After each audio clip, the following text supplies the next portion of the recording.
Dios les bendiga. Amén. Tengo bastante material. Espero terminar.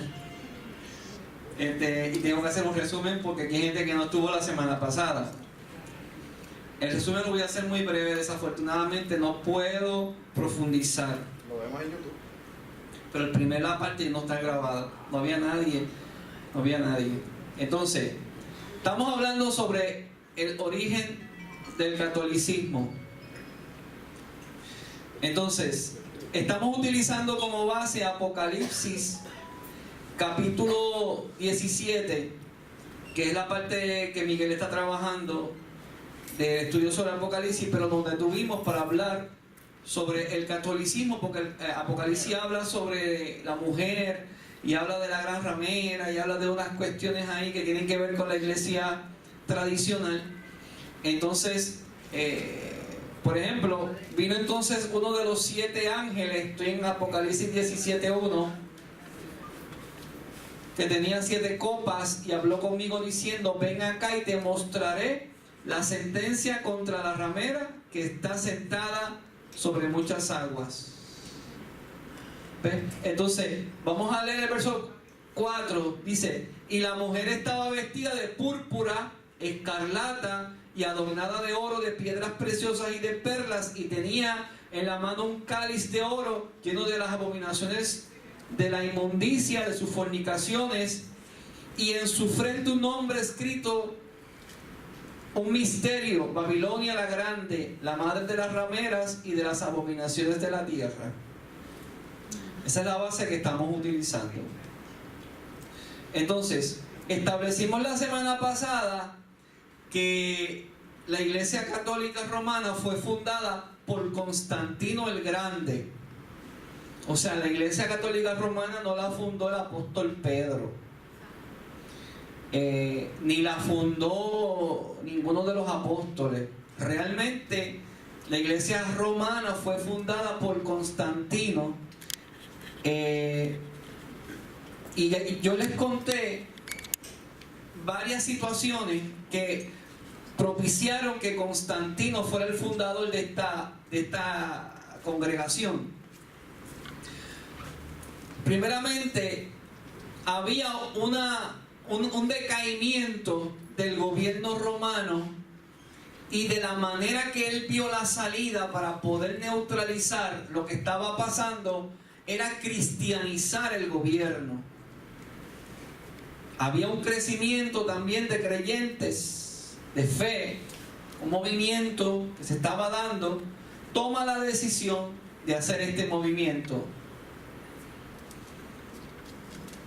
Y esto es lo que origina que él entonces comience a cristianizar, a paganizar el cristianismo, o a cristianizar su gobierno.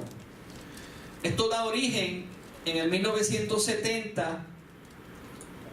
Una leyenda cuenta que otra cosa que ayudó a que esta transición se diera fue que una vez, mientras él miraba al cielo, él vio unas nubes que hacían unas letras, un nombre y unas frases, mejor dicho, y decía in hoc sic vinces, y quería decir: con este signo vencerás. Y ese signo era una cruz, y él abrazó la cruz. Desde ese día cambió el símbolo de la bandera que tenía del gobierno romano, que era un águila, y que tenía las siglas SPQR, que tenía un significado con relación a Roma, y lo cambió por el signo de la cruz, que decía: con este signo vencerás. Ahora, la Iglesia Católica se proclama a sí mismo como la iglesia por la cual murió Jesucristo. Pero por el contrario, cuando usted examina el Nuevo Testamento, usted se dará cuenta de que no aparece en el Nuevo Testamento ni en la Biblia la doctrina que se practica dentro de lo que es la iglesia romana.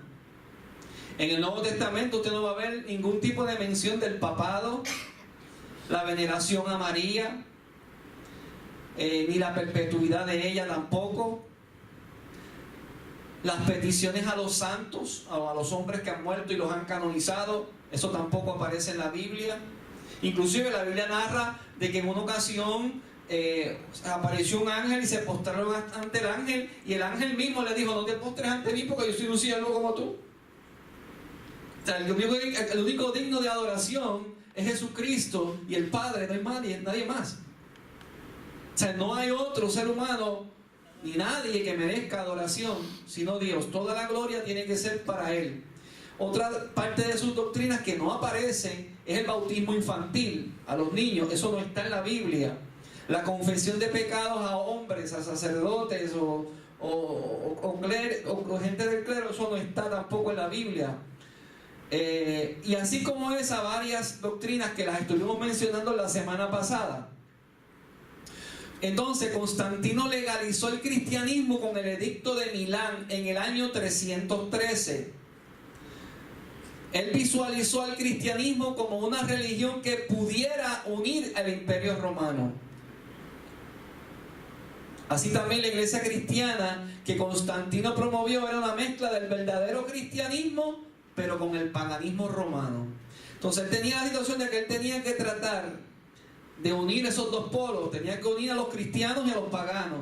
Y él comienza a hacer una mezcla de doctrinas. Entre ellas el culto a Isis. La diosa Isis era venerada dentro del pueblo romano, y entonces era una diosa egipcia, y de los títulos que tenía Isis estaba uno de ellos era Reina de los Cielos, Madre de Dios. Y entonces lo que hicieron fue que ajustaron el culto a María y sustituyeron a Isis por María. Y yo sé que esto puede sonar fuerte, pero esto realmente fue lo que pasó en la historia. O sea, aquí no hay tal cosa como que la Biblia establezca el culto y la adoración a María. Nosotros respetamos a María, nosotros creemos que fue el instrumento que Dios usó para que viniera Jesucristo, pero una vez María terminó con su misión, ella continuó pariendo y con su matrimonio con José. Y obviamente, bienaventurada entre las mujeres, pero bienaventurada, pero no venerada, ni adorada. ¿Ven? Entonces, otra práctica que ellos tenían era el mitraísmo, lo mencionamos la semana pasada con más detalles. Era muy popular entre los romanos, especialmente entre los soldados romanos, mientras que especialmente entre los soldados romanos posiblemente fue la religión de muchos emperadores romanos, mientras que a unos se le concedía un estatus oficial. Al mitraísmo, el Imperio Romano fue el hecho de que fue la religión oficial. O sea, eso fue parte de la religión oficial pagana, hasta que Constantino y los siguientes emperadores romanos reemplazaron el mitraísmo por el cristianismo. Una de las características clave del mitraísmo era una comida de sacrificio. Esta comida de sacrificio consistía en el sacrificio y comer la carne de un toro y beber su sangre. Mitras era el dios del mitraísmo. Estaba presente en la carne, según ellos. O sea que la carne se convertía en Mitras, en la carne de Mitras. Y la sangre que bebían era la sangre de Mitras. Entonces ellos lo que hicieron fue que hicieron una transferencia de la Santa Cena. Y entonces comenzaron a utilizar el pan y el vino. Por eso es que ellos hablan de la Eucaristía, hablan de la hostia, hablan de la transubstanciación, que ellos hacen la misma veneración que hacían los romanos con el mitraísmo, entendiendo que se convertía en el cuerpo y en la sangre. Nosotros lo celebramos, pero lo establecemos como lo dice la Biblia: símbolo de la sangre y símbolo del cuerpo. No se convierte literalmente. Hay un solo sacrificio y fue perfecto. No hay que hacer más sacrificio. Bien, pero los que no vinieron la semana pasada, desafortunadamente No le puedo dar para atrás porque no termino si sigo resumiendo, porque quiero entrar en lo de hoy. La semana pasada, no veo por aquí a Esdras, espero que lo vea por YouTube.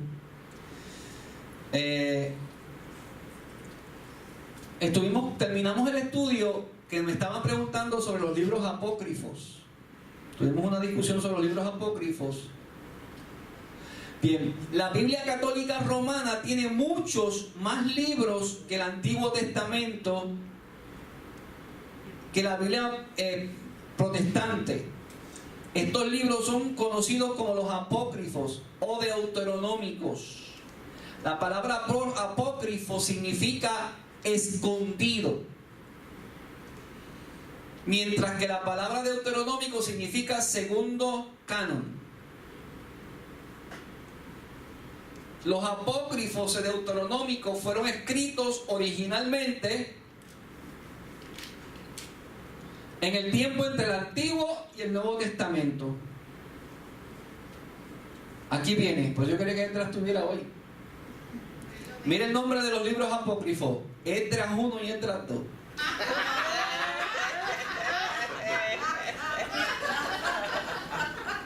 Esdras 1 y Esdras 2, como uno es suficiente, quieren como pusieron dos. Nosotros tenemos un libro de Esdras, pero es uno solo. Ellos tienen Esdras 1 y Esdras 2. Yo creo que el Esdras 2 es el de aquí. El libro de Tobías, el de Judith, Sabiduría de Salomón, Eclesiástico, Baruch, la carta de Jeremías, oración de Manasés, Macabeo 1 y Macabeo 2. Y adicional a esto, el libro de Esther y el libro de Daniel. Escuche esto: la nación de Israel trató a los libros apócrifos o deuteronómicos con respeto, pero nunca los aceptó como libros verdaderos de la Biblia hebrea. Nunca el pueblo de Israel los ha aceptado como parte del canon bíblico. La iglesia cristiana primitiva debatió, esto es historia, debatió la situación de los apócrifos o deuteronómicos, pero pocos cristianos primitivos creyeron que ellos pertenecieran al canon escritural. El Nuevo Testamento cita al Antiguo Testamento cientos de veces, pero en ninguna parte alude a cualquiera de estos libros. ¿Entiende? Usted va a encontrar profecías en el Nuevo Testamento que aluden al Antiguo, pero ninguno se va a encontrar ninguna referencia a un libro apócrifo que usted diga: ¿dónde está ese libro que no lo encuentro? No es que no está, es que no son inspirados. ¿Entiende? Pero tienen un propósito de estar ahí. Yo expliqué la semana pasada que el propósito es justificar muchas de las doctrinas que ellos tienen. Porque hay unos de ellos que tienen sus detallitos. Entonces, los libros apócrifos o deuteronómicos enseñan muchas cosas que no son verdad y tampoco son históricamente precisos. Si bien muchos católicos aceptaron, mejor dicho, previamente los apócrifos, la Iglesia Católica Romana oficialmente los añadió a su Biblia en el Concilio de Trento a mediados del 1500 después de Cristo. Ahora bien, yo quiero que alguien me busque Apocalipsis 2 en adelante y me lo lea. Apocalipsis 2, 12 en adelante.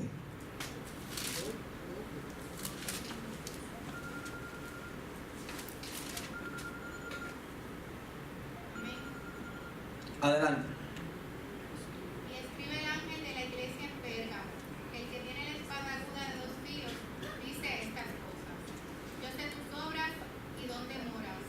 ¿Dónde está la silla de Satanás? ¿Dónde está la morada de Satanás o la silla de Satanás? Y retienes mi nombre, y no has negado mi fe, aun en los días en que fue Antipas mi testigo fiel, el cual ha sido muerto entre vosotros, donde Satanás mora. Sigue. Pero tengo unas pocas cosas contra ti, porque tú tienes ahí los que tienen la doctrina de Balaam. Balaam, el cual enseñaba a Balac a poner escándalo delante de los hijos de Israel, a comer de cosas sacrificadas a los ídolos y a comer fornicación. Así también tú tienes a los que tienen la doctrina de los nicolaitas, lo cual yo aborrezco. Arrepiéntete. Ok, déjalo ahí. Ok, vamos a hablar un poco sobre Pérgamo, porque la iglesia de Pérgamo tiene que ver con la Gran Ramera. La historia de Pérgamo, del lugar llamado Pérgamo, donde se escribe esta carta, tiene que ver. Pérgamo, del griego Pergamos, tal vez ciudadela o acrópolis o altura. Primer detalle. Pérgamo significa altura. ¿Sobre qué estaba sentada la mujer? ¿Ah? Sobre un monte. ¿Verdad? Busquen la cita en Apocalipsis. El que la consiga me la lee. Apocalipsis 17. Por ahí está. Ok. Ubicada en una elevación o altura. Antigua capital de Misia, ubicada en el valle de Caico, a unos 24 kilómetros del mar de Caico. El nombre de Pérgamo se ha perpetuado en las 924 palabras. ¿Por qué? Porque Pérgamo significa, viene de pergamino. Por eso la ciudad se llama Pérgamo también. Porque en Pérgamo fue inventado este rollo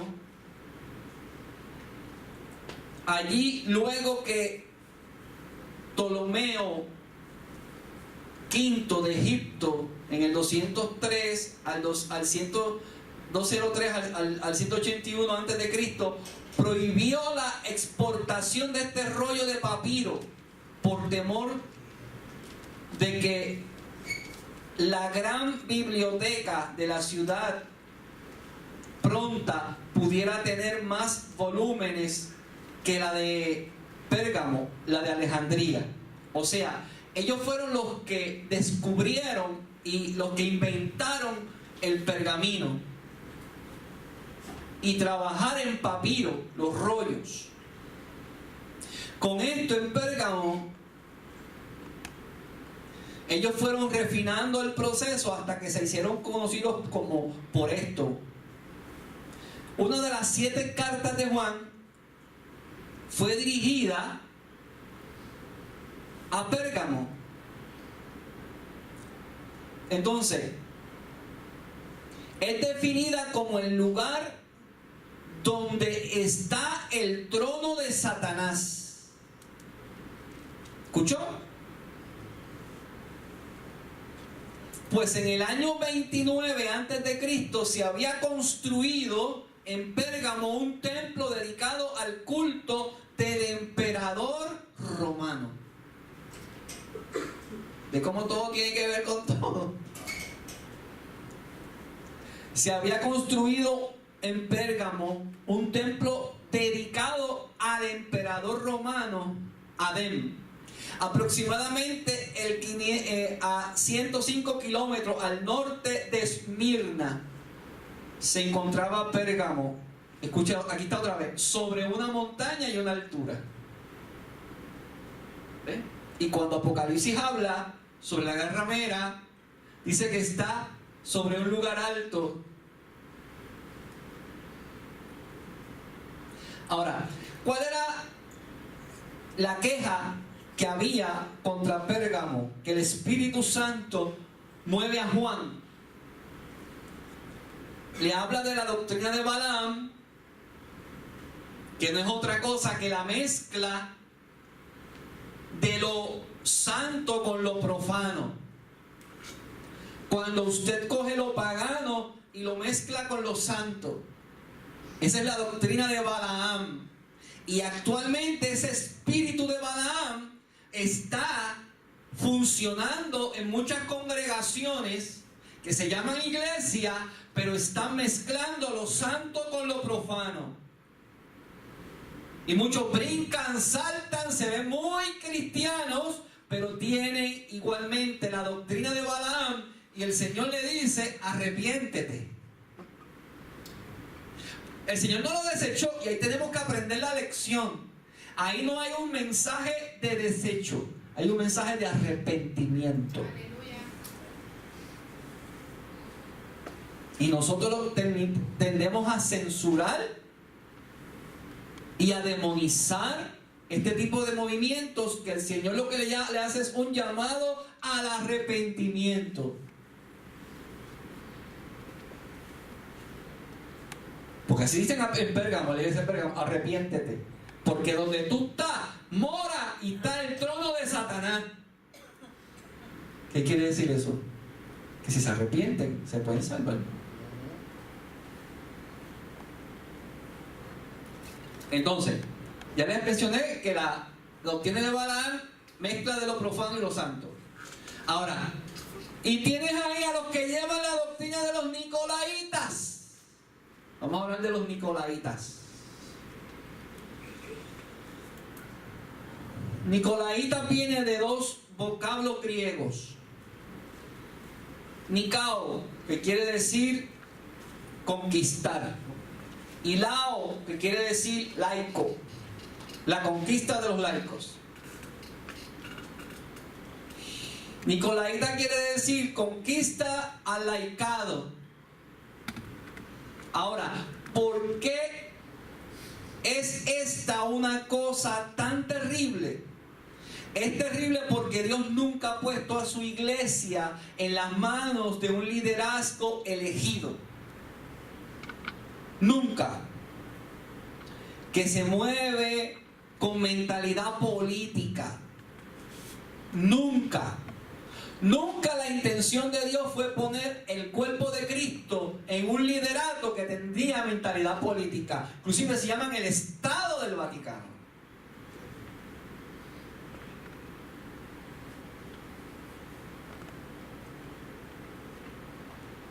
Y yo sé que a nosotros nos pueden caer bien algunos papas, porque son simpáticos. Pero precisamente la Biblia dice que son falsos profetas. Y eso quiere decir que te pueden engañar.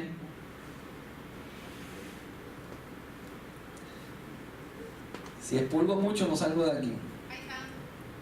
No, pues que tengo mucha información. Entonces,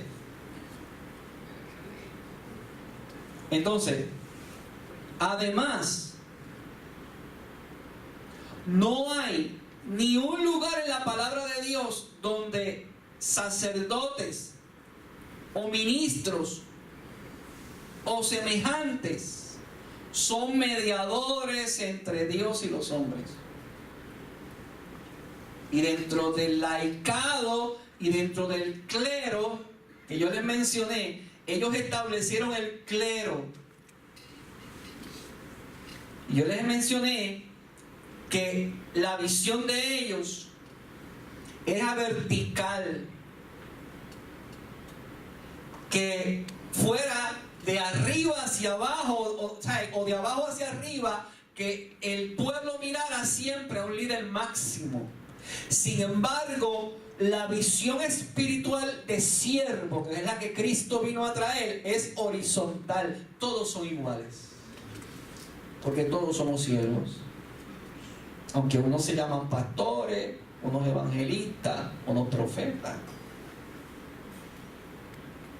Yo les voy a decir algo que pasó aquí. Algún comentario que yo le hice los otros días, hace un par de meses atrás a Edra. Yo estaba en mi, ¿sabes? Que yo rompimos unas paredes allí, hicimos un roto en una pared y más o menos acomodé la oficina, el escritorio que estaba ahí. ¿Sabes que yo salí de todas esas, las credencias, le mandé una para arriba, regalé otra, y por ahí el escritorio se lo vi ahí lo tiene Fernando, que es donde él de vez en cuando echa su camarón. Ahí, Fernando, no estoy hablando de ti. Pues yo repartí, entré a la oficina, que entra el que cuenta la ofrenda, la escuela bíblica, y fue a coger la ofrenda, llega, fue a mi oficina y hablar conmigo y qué sé yo qué. Y dice, pastor, a usted le queda bien aquí así, que compró unos muebles así, una mesa así, un escritorio así. Yo le dije, déjame así, porque yo tengo una alergia interna con el endiosamiento de los seres humanos. Dios me llamó a ser siervo.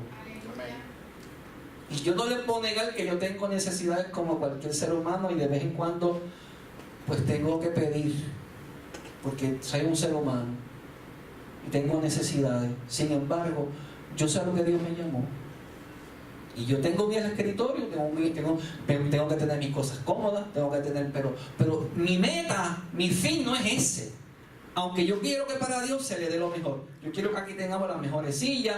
Ustedes saben que a mí me gusta tener el altar bonito, y próximamente viene la decoración de fin de año. Me gusta tener todo bonito para el Señor. Pero que yo siempre he creído que nosotros tenemos que aprender lo que Cristo nos enseñó. Cristo nos llamó a ser siervos. Pero la mentalidad del clero y del laicado es el jerárquico. Y esa es la doctrina de los nicolaitas.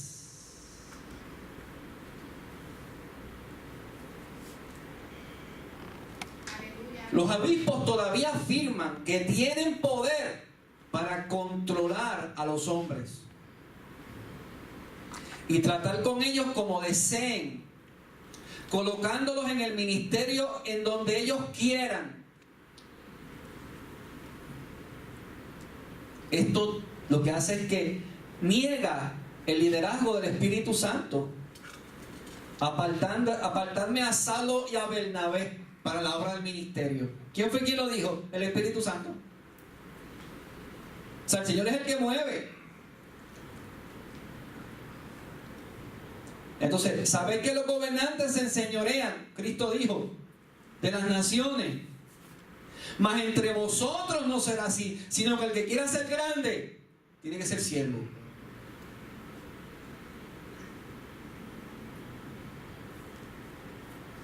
Así que la doctrina de los nicolaitas no es otra cosa que el establecimiento del orden del clérigo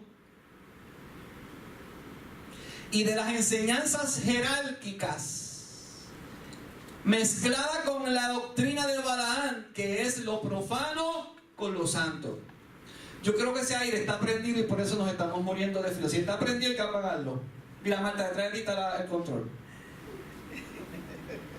Sí, porque yo veo a esta muchacha casi metiéndose bajo la silla, y es que, no, yo pagué no, ese lo debo haber prendido. Pero pero créeme que ese es el que mata, el de allá atrás.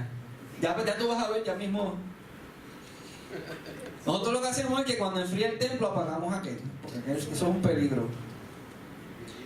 Entonces, otra cosa que también queríamos compartir con ustedes es el origen del Vaticano. El origen del Vaticano.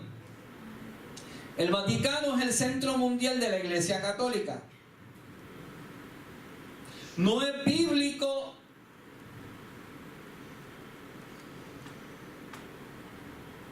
el uso de este tipo de símbolos. Según parece, fueron los etruscos los que tomaron un lugar como cementerio en una pendiente o una colina. ¿Ves dónde está el Vaticano? En una colina en la antigua ciudad. Entonces dice que el nombre de... Déjame darle para atrás para poder explicarlo bien. Vamos a empezarlo de nuevo. Centro Mundial de la Iglesia Católica no es bíblico, ni latino, ni en griego. Según parece, fueron los etruscos los que tomaron el lugar como cementerio en una pendiente de una colina. Fue de una antigua ciudad. Con el rodar de los años acabaría siendo Roma. El nombre de la diosa que guardaba la necrópolis era Vatica. ¿Escuchó? Vatica. Siglos después, aquella ladera fue el lugar destinado para un circo, y según la leyenda, allí había sido ejecutado San Pedro, crucificado boca abajo y enterrado no muy lejos. Constantino, primer emperador católico, fundó allí un santuario cuando el lugar ya se conocía como la Colina Vaticana. ¿Ve cómo se van uniendo las piezas? Otros pocos siglos después, allí se construyó el Palacio Papal. Así es como el Vaticano, palabra de origen etrusco, que corresponde a una diosa pagana de nombre al corazón mismo da nombre al corazón mismo de la iglesia, que es Vatica. Preguntas hasta aquí. Están muy calladitos. Interesante. Ok. Yo no he tenido días libres esta semana. Y ratitos libres, porque los ratos, me siento en la computadora, porque estoy trabajando con dos cosas. Trabajando con esto y con la predicación del domingo. Ahora, vamos a hablar de otro tema dentro del catolicismo. ¿Es el Papa infalible? Esa es otra cuestión más. ¿De dónde sale esto de la infalibilidad del Papa? Es recurrente escuchar a mucha gente que pone como excusa aquello de que todos los cometemos errores y que nadie es infalible. ¿Ha escuchado eso? Nadie es infalible. ¿Qué significa infalible? Que es perfecto y no se puede equivocar. El Concilio Vaticano I determinó en julio de 870 que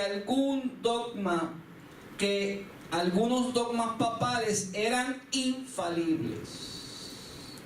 O sea, van a haber momentos en que ellos establecen que hay dogmas que son infalibles porque fueron inspirados por el Espíritu Santo. Ok, te lo tengo que explicar. Escúchame que si no escucha esto, no lo va a entender. Para que una declaración del Papa sea infalible, debe haber ex cátedra, tiene que ser ex cátedra, lo que viene a significar que debe de ser emitido esa declaración mientras actúa especialmente como máximo representante del catolicismo. Quiere decir, el Papa puede estar en una conferencia de prensa y decir, bueno, yo pienso que los homosexuales pueden seguir practicando la homosexualidad y van a ser salvos, como pasó los otros días. Y los periodistas dijeron, la Iglesia Católica acepta el homosexualismo. No, porque eso no fue un mensaje infalible, porque él lo dijo en una conferencia de prensa. Ahora, cuando él sale allí por la ventana o se para en el balcón y empieza a hablar, todo lo que él dice según la enseñanza de ellos, todo es infalible, porque ella está hablando a nombre de la iglesia.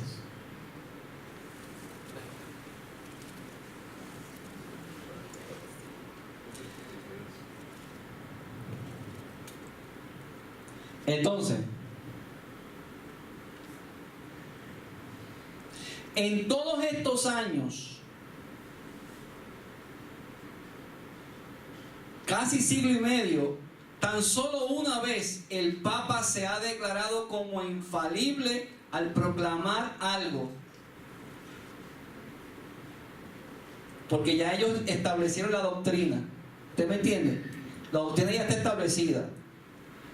Fue Pío XII, que en el 1950 declaró el dogma de la Asunción de la Virgen María. Eso para ellos se convierte en una declaración infalible. Lo demás que el Papa establece en sus sermones son palabras de un hombre infalible que son inspiradas según ellos por el Espíritu Santo y que deben de ser reconocidas. Pero cuando él en su sermón dice, yo declaro entonces que esto va a ser parte de nuestra doctrina, nuestras enseñanzas, o ya en ese momento que eso queda registrado, ya eso se convierte en un dogma de fe para ellos. Preguntas hasta aquí. Me hace falta extra, que es lo único que pregunta, aquí los demás no preguntan. Yo me imagino cuando vea el video. El Papa es una cara, pero detrás de ahí hay un poder. Sí, pues ellos son un Estado. Ellos son un Estado. Entonces ellos funcionan como Estado.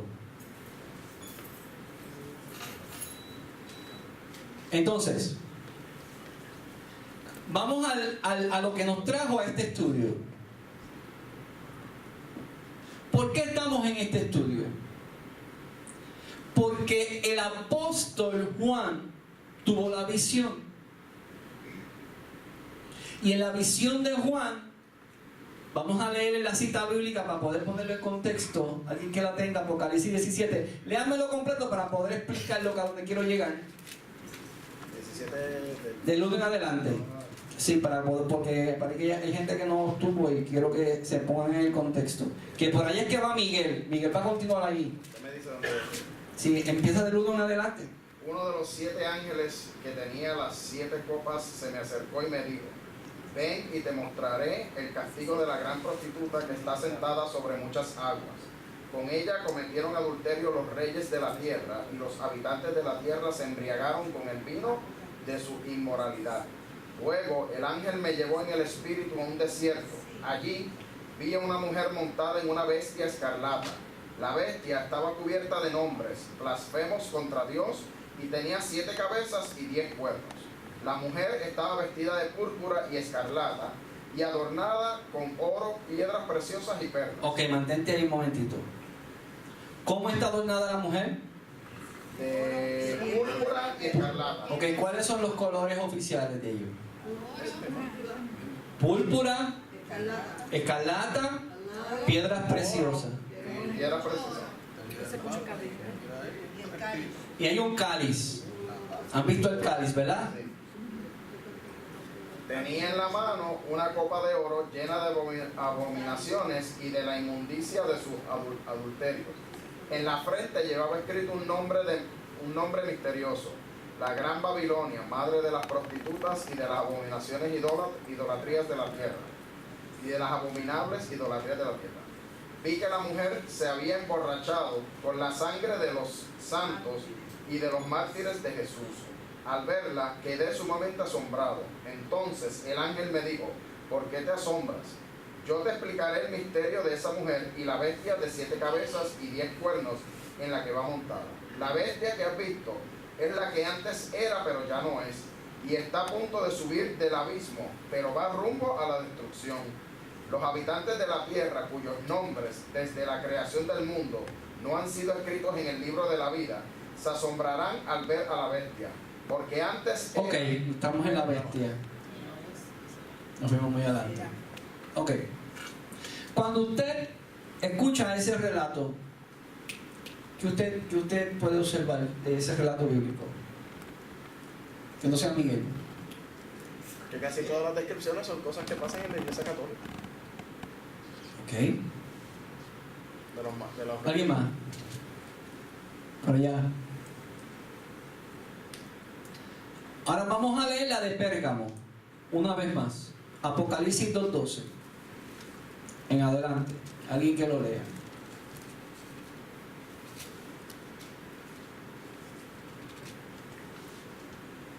Amén. Sí. Y escribe el ángel de la iglesia de Pérgamo: el que tiene la espada aguda de 2 filos dice esto: yo conozco tus obras y donde moras, donde está el trono de Satanás, pero que tienes mi nombre y no has negado mi fe. Donde está el trono de Satanás, pero Retienes mi nombre sigue. y no has negado mi fe, ni aun en los días de que Antipas, mi testigo fiel, fue muerto entre vosotros, donde mora Satanás. Sigue.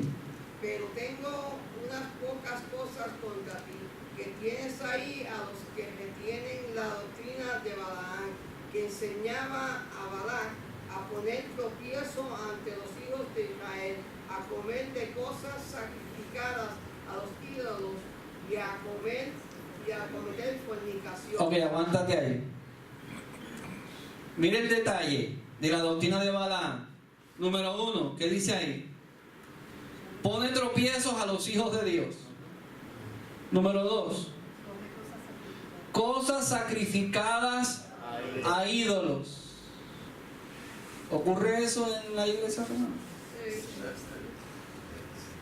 Y a cometer fornicaciones. Y cuando habla de fornicaciones, déjenme explicar eso. Ahí se refiere a el adulterio espiritual. ¿Ok? No es otra cosa. Cuando usted comienza a adorar otros dioses, está espiritualmente en adulterio. Porque está dejando su adoración al Dios verdadero por adorar dioses falsos.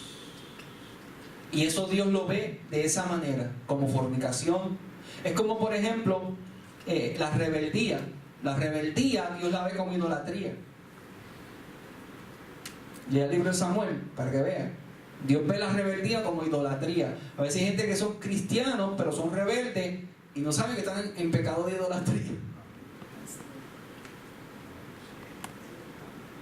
Entonces, sigue leyendo. Y también tienes a los que retienen la doctrina de los nicolaítas, la que yo aborrezco, porque Por tanto, arrepiéntete, pues si no vendré a ti pronto y pelearé contra ellos con la espada de mi boca. El que tiene oído, oiga lo que el Espíritu le dice a las iglesias. Al que venciere, daré a comer del maná escondido, y le daré una piedrecita blanca, en la piedrecita escrito un nombre nuevo, el cual ninguno conoce sino aquel que lo escribe. Ok, mis amados, si yo les pregunto hoy, ¿cuál era el problema de la iglesia de Pérgamo? Y yo le pregunto a cualquiera de ustedes, vamos a ver quién se atreve a contestarme. ¿De qué se trataba la doctrina de Balaam? Mezclar lo puro con la Lo santo con lo profano. La doctrina de los nicolaitas, establecer un orden clerical orden jerárquico, donde había una persona como deidad. como líder máximo. Cuando hablamos de Pérgamo, estamos hablando del lugar donde comenzó ese movimiento. Para poder llegar a Apocalipsis 17, eso tuvo un origen y eso comenzó en Pérgamo. Y luego se convirtió en lo que hoy es Roma. Vatica, una diosa. El Vaticano, el lugar donde se estableció el palacio. Lo dejo ahí, no voy a seguir por hoy. Faltan 15 minutos. Preguntas. Pastor, la cita bíblica de lo que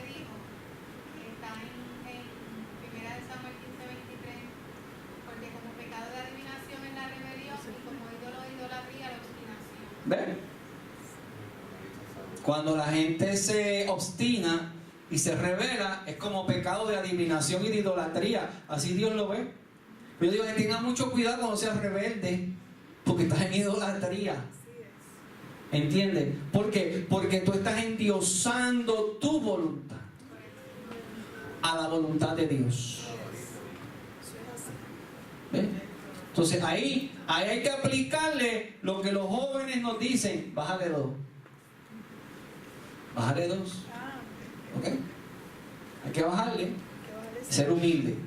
Bueno, amados, a los que están por las redes, Dios me les bendiga.